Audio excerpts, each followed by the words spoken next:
Hello, this is Reverend Don Lewis coming to you from the beautiful metaverse, and more specifically from beautiful Danville, Illinois, homeland of the Corellian tradition.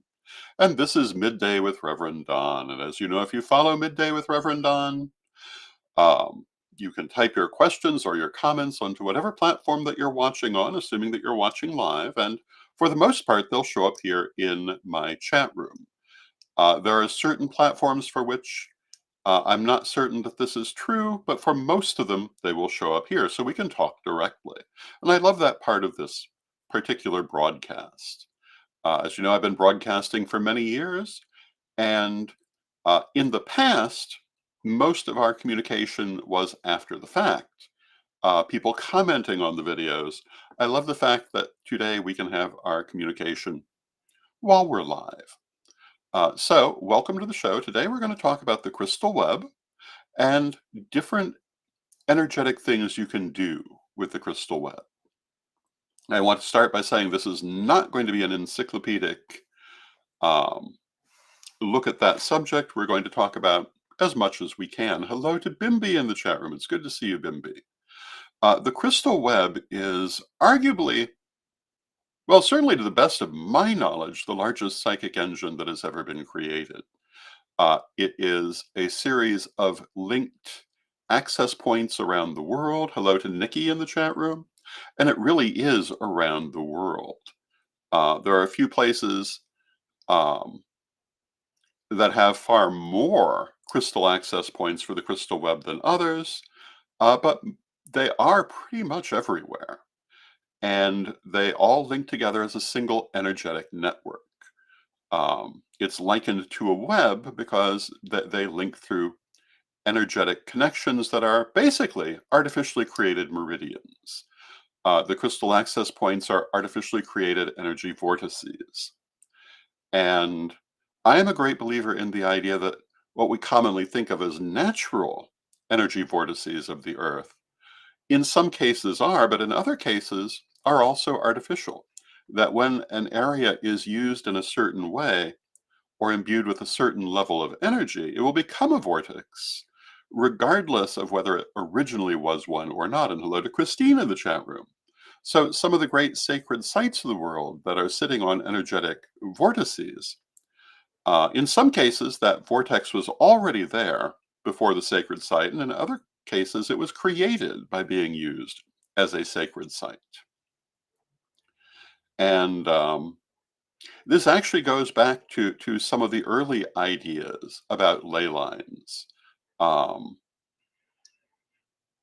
and the idea that many of them were created through use, as well as others that simply are natural energy centers of the earth. So the crystal web, in my mind, is part of a perfectly natural way of energetic working, where you create vortex points by the way that you're using your energy.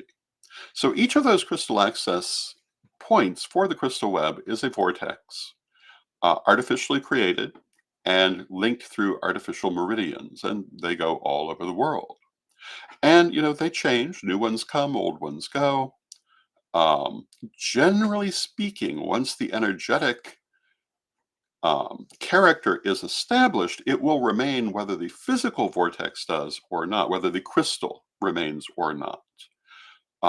Because once it's become an energetic entity, the loss of the physical element won't necessarily disrupt it. And hello to Antonio in the chat room.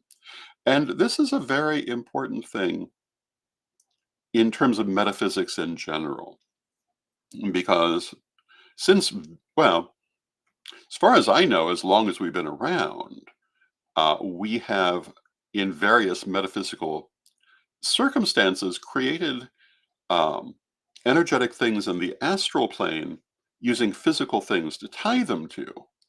But the physical things they're tied to are not necessarily required for the continued existence of the astral aspect. We see this in the ancient Egyptian tombs, where those grave goods were not necessarily intended for the corpse to be using in the tomb, and you can see this by the fact there would have been no room to be using it.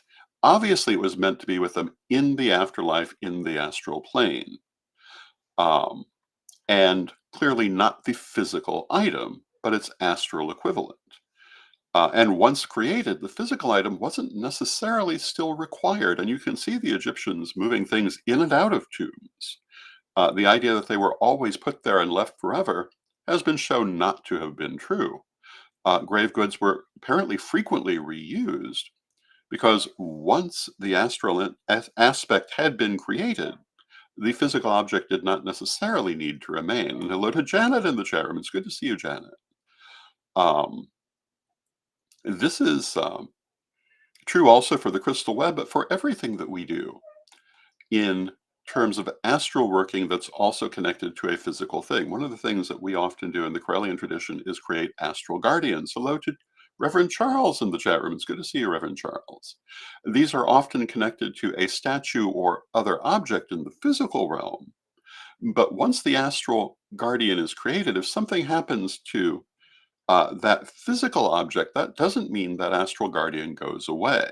There certainly are circumstances where it can, but not simply because the physical object goes away. We talk about that in the second degree lessons at some length, the circumstances um, according to which an astral guardian will continue or not continue, and why that is and how you deal with that. So this all speaks to the physical nature of the web. And as I was saying the other day, the web was created by Ed the Pagan on the 8th of August, 1988, which was a major harmonic convergence. It was created in Chicago.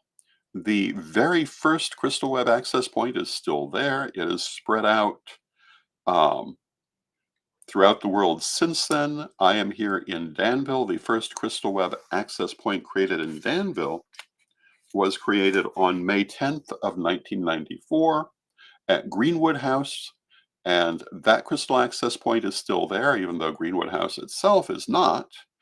And it was created during a solar eclipse. And we have been working with the crystal web and solar and lunar eclipses for decades. And we'll be doing that again on Monday. And I hope that you'll join us for that. Now, what is the crystal web? We've talked a bit about how it's built and about the durability of that building. If, as I say, if a squirrel digs up your buried crystal, that does not necessarily disrupt your energy point. Once it's been established, even if the crystal should go missing, that doesn't mean it ceases to exist.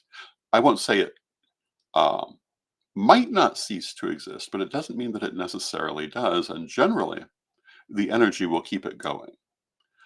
Um, we use the crystal web for a lot of different purposes. We use it sometimes for communication, not in, generally speaking, the kind of conscious communication we're having right now, but a variety of forms of communication, especially around issues of healing, issues of trying to promote the energies of peace. One of the big things that we do in the Correllian tradition is the peace campaign, which is praying for peace and love and healing around the world. And this is one of those energies that the crystal web is very good at transmitting. And if you think about it, that includes a kind of communication. It communicates that energy to people around the world. Um, we use it for healing. We send healing energy through the web, and we've often done this on the occasion of natural disasters. Um, and the energy is put into the web and distributed through it around the globe. We also use it um, to attune to natural events like the solar eclipse and to try to keep our energies in sync with the energies of the universe. And that's what we'll be doing on Monday in part. But we also use the crystal web on an individual basis. That's more what we're going to talk about today. And we can use it in all those different ways and others. We can use it also as an aid to our individual magic. We can use it as an aid to meditation. The crystal web can function for an individual in the same way that any other energetic battery does. That is to say, you connect into the crystal web and you receive energy from it. That energy um, is just like if you have created a magical circle, it will amplify the energy you're working with. The crystal web will as well. It will raise the vibration of everything. It will give you extra energy to work with. And you can call upon this for whatever you would need extra energy for. You can call upon it for meditation if you feel you need extra energy for that. You can call upon it for magic. You can call upon it for healing. And in all of those cases, to use it in that way, what you want to do is to connect to your access point and simply draw that energy into you. There's a vast amount of energy in the crystal web. It is replenished um, really every day, specifically through ritual once a month. And um, it is a vast amount of energy. And I will say that I've seen some people who, when they first work with the crystal web being entirely opened, find the energy overwhelming because there is so much there. And hello to Reverend Mary in the chat room. Um, it is a vast amount of energy. You don't want to necessarily pull that entire amount of energy to you like any other energy battery that you might use. You want to draw what you need and release any excess. This is why we constantly talk about releasing, why we constantly talk about grounding. You don't want to overwhelm yourself with too much energy. You want the energy that you need to do what you want to do. And again, you connect, as we talked about on Tuesday, to your energetic crystal access point with a beam of light or other energetic connection, and you would pull that energy from the web into your heart, into yourself, um, in the opposite form of how you would put energy in. Very simple. If you wanted to do healing, you would pull in that energy, you would charge it for what you want to use it for, and you would put it into whatever healing that you are doing.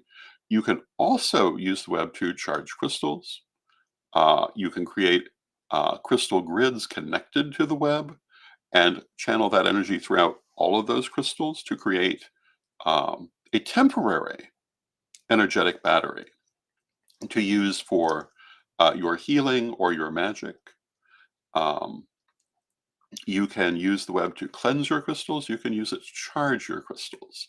But you can also use it again in crystal access um, grids where you would use different kinds of crystals charged by the energy of the web to bring that energy into a local vortex that you would use while you needed it.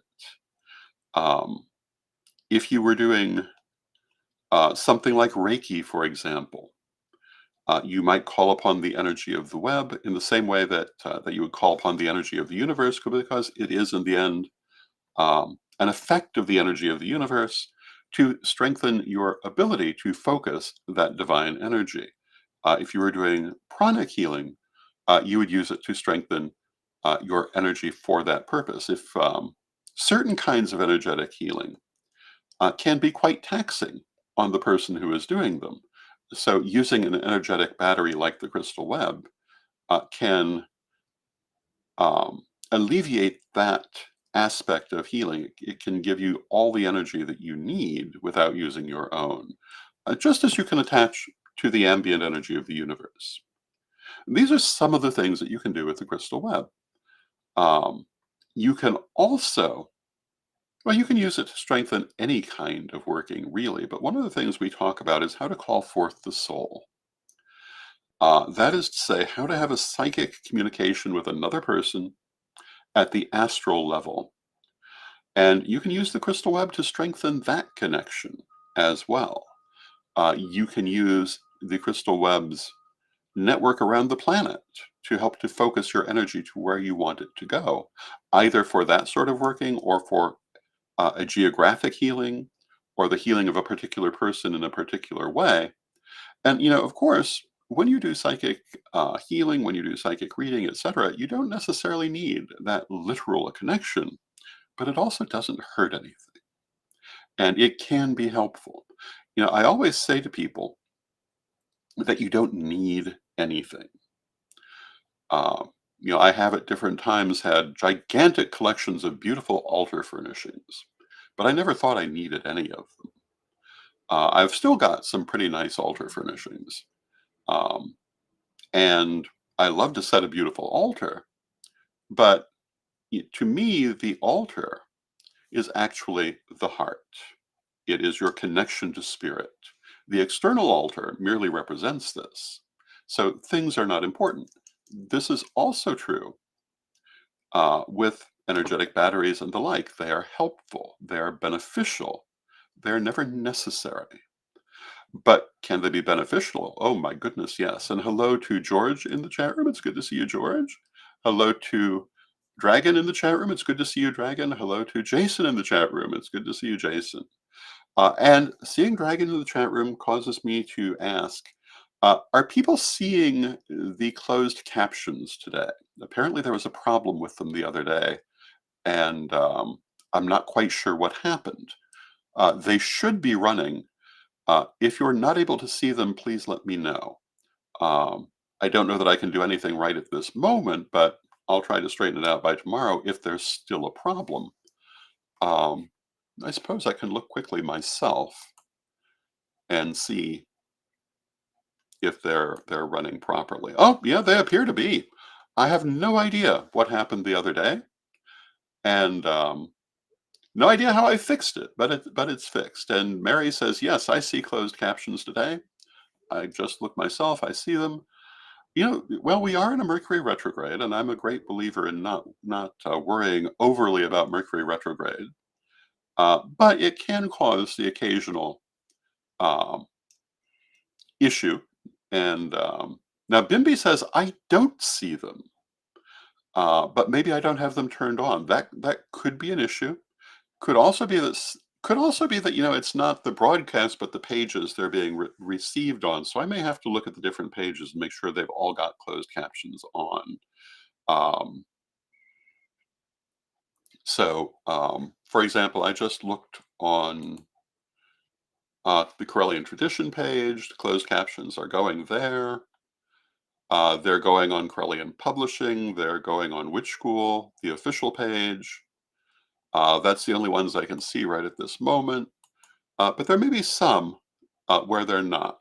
Now, Dragon says, yes, the closed caption is working. Thank you. I'm very glad to know that because I know that that is important for Dragon and also for perhaps many other viewers who require the closed captions. I myself usually will um, read closed captions, even though I'm not especially hearing impaired, but I have enough trouble sometimes that it's helpful for me to see things written. But I've also discovered over the years that closed captions don't always reflect what's actually being said. For example, I've noticed that sometimes the closed captions, instead of saying that I'm coming from the beautiful metaverse, say that I'm coming from the beautiful metaverse, and I feel like I'm in Bloom County that day. But what are you going to do? But these are some of the things that we do with the crystal web, and when you think about it, it's kind of a metaphysical equivalent of the internet in its way. Um, Except it predated most people's knowledge uh, of the coming internet. And it does, of course, work differently, being an astral creation. Now, Dragon says, yes, sometimes that happens, but I can guess. And that's good. My friend Mike and I used to watch the closed captions um, on television back, 20 years ago. And I think that the hard of hearing people must think the rest of us are all crazy because they were not very good at that time. They're so much better now, and I think that's a very important thing. So we do try to make sure our closed captions are working. Um, the crystal web is a unique creation. It's certainly not the only time anyone has ever used an energetic construct to convey energy over far distances. But I don't know that anyone has ever created any energetic construct so large, so widely distributed, and used by so many people. And I think, one, it's a sign probably of metaphysical things to come, but also a valuable tool for the future. And as we're talking about today, there are many ways to use it and many different things that you can do. Um, and Mary tells me, not in the chat room, that it's actually on YouTube that we don't have the closed captions showing. I'll have to look at that because I've turned them on YouTube several times, um, and it seems like they have to be frequently reset. I don't quite get it, but I will go in and do that because all of our viewers are important to us, and we want to make sure that everyone can understand the program within the context of what's available to us now. Um, I do realize we also have viewers for whom English is not their first language, um, and that's a little bit harder to deal with. But there are many translation programs available today, and I'm sure there are going to be many more in the future. And in this very physical format, we're going out to people all over the world. We often have viewers from India, from Australia, from Africa, from South America. And it's really remarkable to me that we have come to this point in history. And the crystal web is the same thing, it's everywhere. There are people who use the crystal web who will never physically meet possibly any other person who's using the crystal web, but it connects us energetically. Now, Dragon has a question about the solar eclipse. Is it better to avoid the ritual event during the solar eclipse? Well, if we mean the ritual that I'm doing, I would say no. It's better to join it right at that time. And it is basically the charging of a crystal to attune to that energy. So it shouldn't take your attention so much that you cannot also appreciate the eclipse in its, let's say, in its full glory. Here in Danville, we're going to have like 98% totality. So we should see quite a bit of the eclipse. Depending, of course, on exactly what we've got for weather, but it will be hard to avoid that. Um, and even while I'm doing the ritual, I certainly hope um, to be able to see the eclipse itself. And I have my little eclipse sunglasses to wear while that's happening. Because, of course, you don't look directly at it without something like that. And we also have a phone guard for that same purpose because you want to be careful aiming your phone at the eclipse for the same reason it can damage it, the sun. So um, if you're planning to watch it, make sure you've got something to guard your eyes. But I highly recommend doing so. And yes, I would say definitely join the ritual. I plan to be broadcasting live. And um, at the same time, if you want to wait until after the totality and then um, join the ritual through the recorded version, you can certainly do that too. It just, in my opinion, would not be as strong an energy.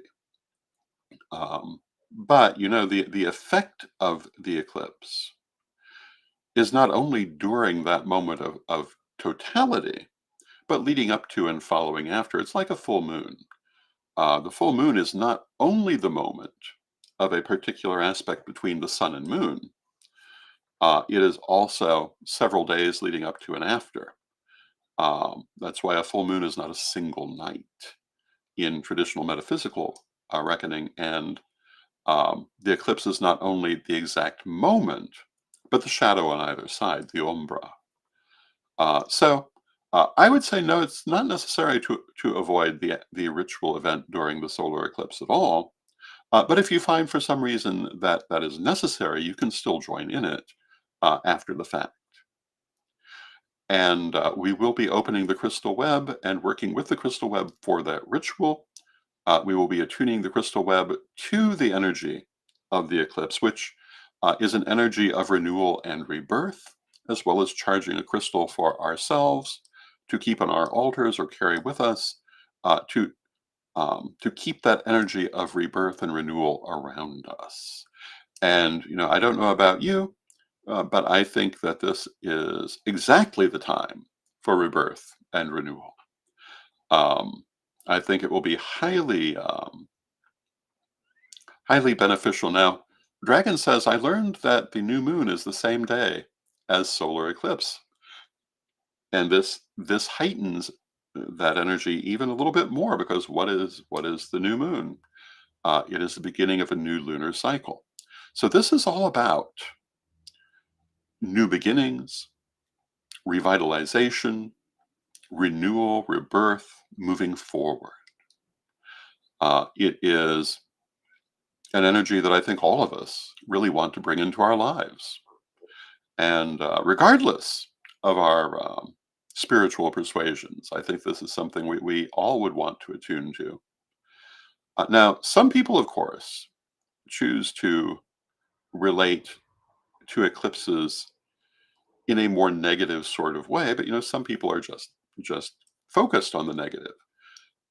In my mind, it's whether you focus on the disappearance of the sun's light or its return. Traditionally, omens were often seen in eclipses for the removal of something important. I see because we consciously interact with energy.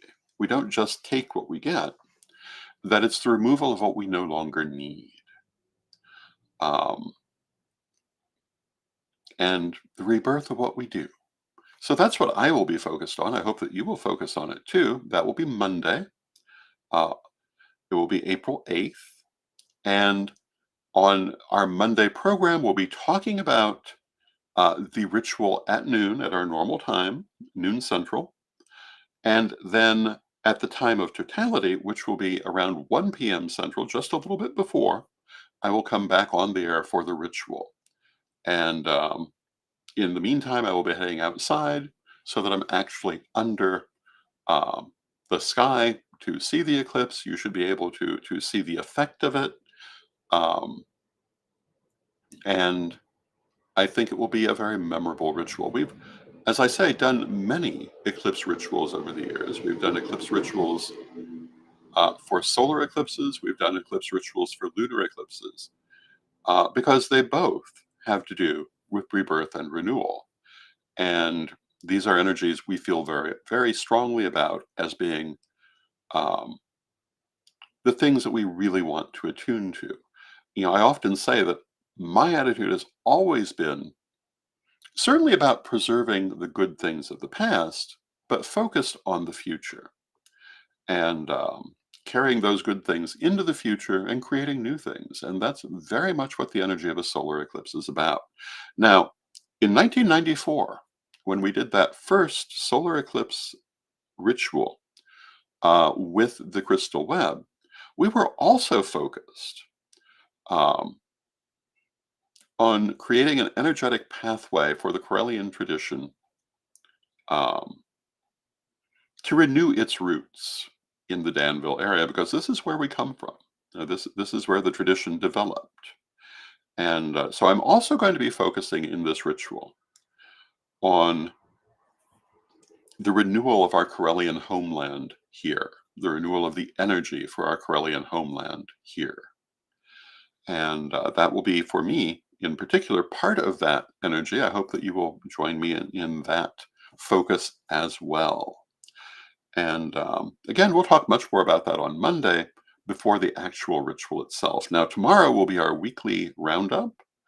I've actually got an interesting announcement for tomorrow, maybe a couple of interesting stories, and I shall look forward to seeing you then. I see that we've come to the end of our half hour. I want to thank you for joining me, and I will see you tomorrow. And let us close with our prayer, as we always do.